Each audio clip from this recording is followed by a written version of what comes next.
இவங்க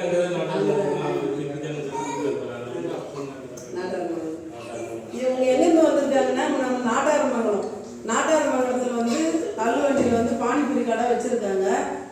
இந்த கடை வச்சு இப்போ எத்தனை வருஷம் ஆகுது? 12 வருஷம் ஆகுது.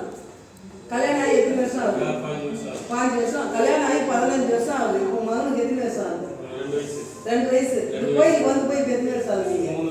3 வருஷம் ஆகுது. 15 வருஷம் கல்யாணம் ஆகி குழந்தை இல்லாமல் நம்மளுடைய ஆலயத்துக்கு வந்து போனாங்க. அவங்க வேண்டின்னு போனாங்க. போன பின்னாடி இன்னைக்கு ஆம்பளைக்குள்ள ஒரு ஆண் வாரிசு வந்து பிறந்திருக்குது.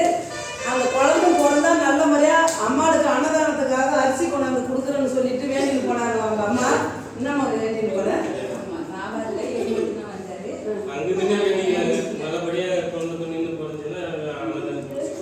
நல்ல முறையா குழந்தை நின்று பிறந்துச்சுன்னா 15 வருஷம் குழந்தை இல்லாமல் இருந்ததுனால ஒரு குழந்தை நல்ல முறையா நின்று பிறந்துச்சுன்னா இந்த ராஜகாளியம்மனில் வந்து வேண்டிட்டு போறாங்க. நம்ம விழுப்புரம் மாவட்டம் செஞ்சி வட்டம் சத்தியமங்கலத்தில் அமைந்துள்ள ராஜகாளியம்மன் ஆலயத்தில் வந்து வேண்டிட்டு போய் 15 வருஷம் பொறுத்து ஒரு தம்பி பிறந்திருக்கான் பாரு, சேர்த்து நல்ல ஒரு வாரிசு பிறந்திருக்குது.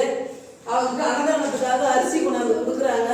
இன்னும் மேற்கொண்டு நல்ல முறையாக அவங்க இருக்கணும். திருப்பி ஒரு வாரிசு அது ஒன்றே இருக்குது, ஒன்றுக்கு ஒன்று துணையா அந்த ராஜகாளியம்மா திருப்பி அவங்களுக்கு படி அளக்கணும். அவங்க நல்லா பெற்று எடுத்துன்னு நல்லா இருக்கிறேன் நான் பேரும் புகழமாகவும் சீரும் சிறப்புமாகவும் எத்தனையோ கோயில் எத்தனையோ குளம் எத்தனையோ ஹாஸ்பிட்டலு மாற்ற